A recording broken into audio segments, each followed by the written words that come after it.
Hi everyone, Sarah here. Welcome back to another video tutorial at Mrs. Lincoln's Inkin.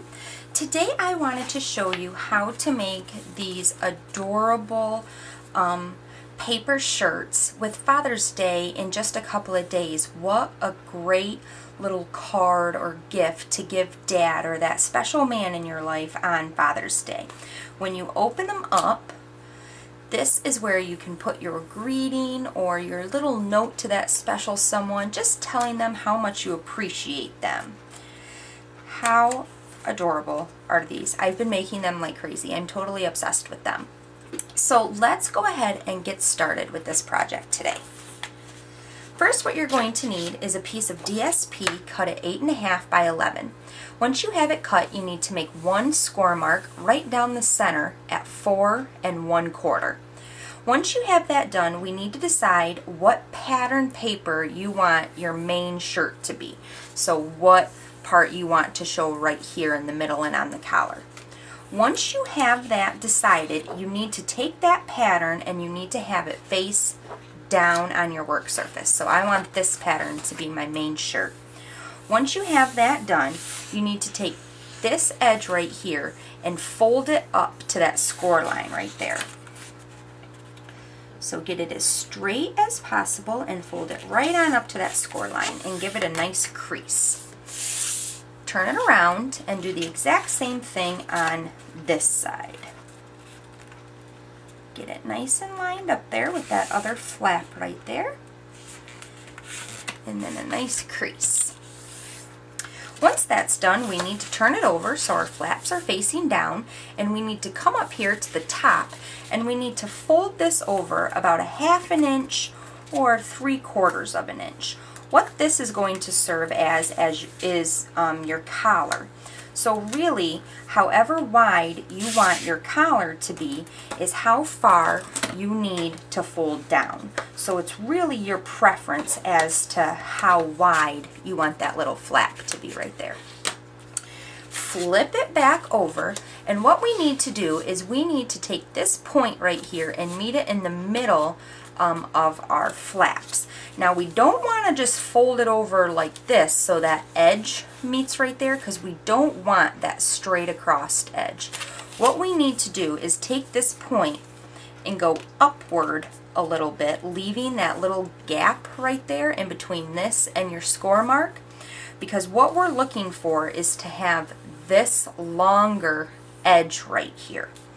So we're going to take this and fold it down. And it's a little tough because you're working with multiple layers of DSP. Okay, so again, we're going to take this edge and line it up right with that point right there on the other side. Just like that. Which gives us our longer edge right there. The reason why we need the longer edge instead of just the square edge right across is because with this serving as our collar, this won't have a place to tuck up underneath if it just goes straight across. So you need to make sure that your edges go down on a diagonal.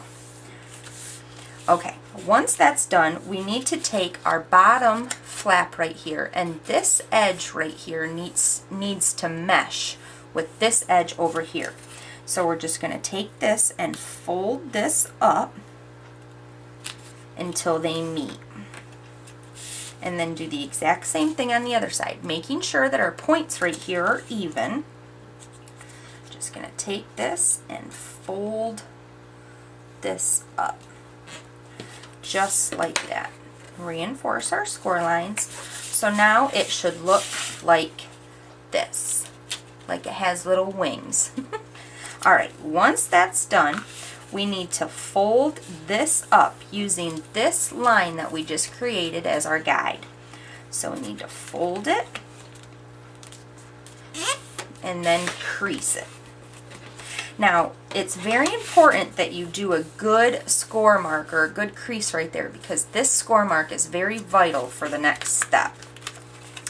So we're going to open it up, and this crease line that we just created, we need to get this to mesh with this side right here. So we have to open it up and fold it over, which is going to give us a triangle right there on the inside. Let's see if I can move you in a little bit for the other side, so hopefully you can see it better. Okay, and hopefully my hand's not in the way. Okay, so we're gonna open this up, taking this score line right there, and we're gonna fold it over. Kind of tuck it in there in the corner, and then fold it over. So can you see that right there? So then it gives you that diagonal triangle right there. So now it should look like this. It should look like a little box almost. All right, I'm going to move you out. Okay, so once we have that done, we're going to take these two flaps right here and we're going to fold them in. So now it just looks like that.